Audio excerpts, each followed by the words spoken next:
Hola chicos, ¿cómo están? Aquí vamos a empezar este tutorial que es muy particular, ¿no? Porque es una vuelta de página, ¿sí? Es un antes y un después. ¿Por qué? Porque en todos los tutoriales anteriores hicimos referencia y alusión a lo que es el contexto histórico y el marco literario de Europa y de los países europeos, ¿no? Pero en este caso el centro de atención ya deja, ¿sí? En este periodo de tiempo, en esta línea de tiempo, el centro de atención ya deja de ser los países europeos para ubicarse en Norteamérica, razón por la cual damos un salto significativo y pasamos en esta segunda mitad del siglo XIX a hablar del contexto histórico y de la literatura norteamericana. Bueno, haciendo referencia a lo que es la segunda mitad del siglo XIX, ¿sí? Podemos hacer referencia de que los grandes inventos de la revolución industrial producidos en Europa continuaron deslumbrando la sociedad europea en la segunda mitad del siglo XIX.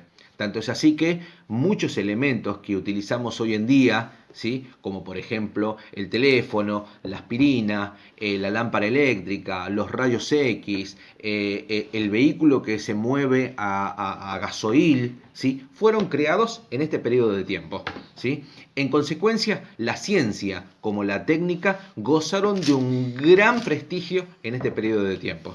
Aquí también aparece lo que es la filosofía positivista, en donde su creador, el francés Auguste Comte, ¿sí? Que propugnaba que la ciencia debía basarse en la experiencia y limitarse al estudio de hechos comprobables, únicamente comprobables, ¿sí? Este pensamiento dominó durante la mayor parte de la centuria.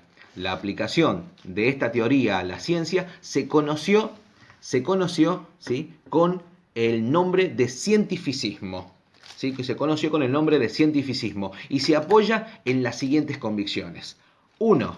La aplicación del método experimental a los fenómenos naturales y sociales. 2. El determinismo, es decir, la creencia de una ley general que regía los fenómenos naturales y los hacía, por lo tanto, previsibles. Y 3. El materialismo, surgido a partir de los descubrimientos sobre la teoría atómica, consistía en el convencimiento de que, a pesar de las transformaciones físicas y químicas que sufría la materia, había en ella un sustrato material que permanecía.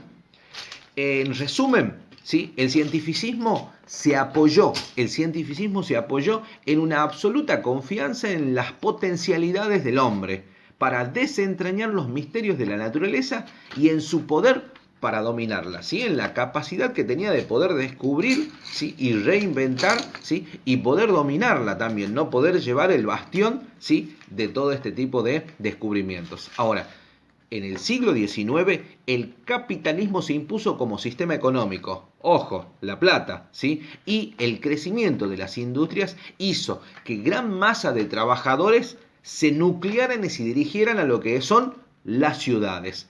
Y el proletariado industrial se dividió en dos grupos.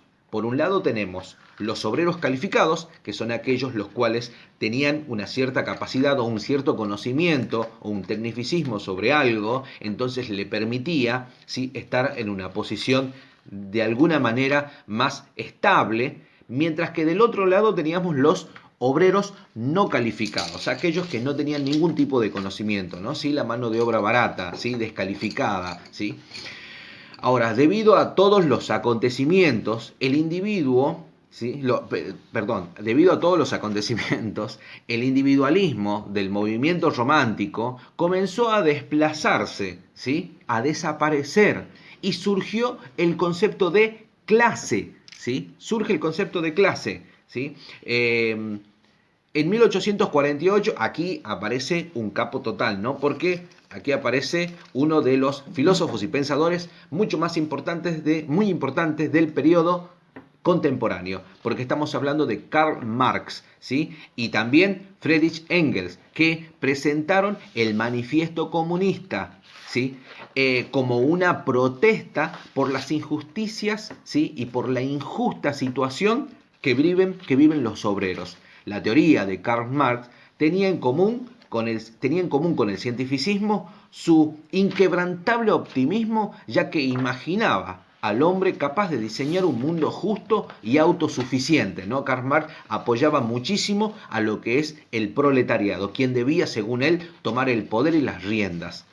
Pero un hecho crucial en la historia de las ciencias acabó por minar con todo estas visiones utópicas, que es la irrupción del evolucionismo. Si nos encontramos con Karl Marx, aquí nos encontramos con las teorías de Charles Darwin. ¿Por qué? Porque la publicación de las dos obras más importantes del naturalista inglés Charles Darwin, que son en el año 1859, que es El origen de las especies, y en el año 1871, que es La ascendencia del hombre, ¿sí? Estas dos novedades introducidas por Darwin consisten en explicar cómo se produce la evolución, que sostuvo que la desproporción entre el número de seres vivos y la cantidad de alimentos del que disponían los obligaban a luchar por sobrevivir, y de este modo solo lograba hacerlo los que mejor se adaptaban. Las ideas de Darwin tiñeron totalmente el pensamiento evolucionista de un matiz totalmente pesimista, que desembarcó, ¿sí?, y desencadenó la crisis de fin de siglo. Sucede que al aplicar sus nociones a las sociedades humanas, se deduce que las diferencias entre las razas y los individuos se debe a un designio de la naturaleza totalmente caprichoso y que históricamente se han impuesto la supervivencia de los más fuertes. En este planteo no hay lugar para la esperanza en el mundo gobernado por la razón, más justo y más equitativo. No, señor. El evolucionismo de Darwin trajo como consecuencia una toma de conciencia acerca de los límites de la ciencia y de los límites del hombre. No fue la única causa de la crisis de fin de siglo, no fue. Nuevos descubrimientos sobre la materia demostraron que ésta podía transformarse en energía también. No solo se transformaba en otra cosa, no solo prevalecía, sino que también se podía transformar en energía. Y así destruyó otro de los postulados del cientificismo, que es el materialismo. Por último, el determinismo también fue cuestionado por la imposibilidad de someter todos los fenómenos naturales a una ley general. De esta manera damos el puntapié inicial a lo que es el contexto histórico y la literatura norteamericana, que seguramente en los siguientes tutoriales vamos a seguir explayándonos, describiéndolos para poder entenderlos mucho mejor, ¿sí? Bueno, chicos, espero que les haya servido. Por favor, no se olviden de dar me gusta a la página, de suscribirse también, y así poder seguir subiendo videos y tutoriales, ¿sí? Que seguramente les va a ser útil en algún momento. Muchas gracias. Hasta luego.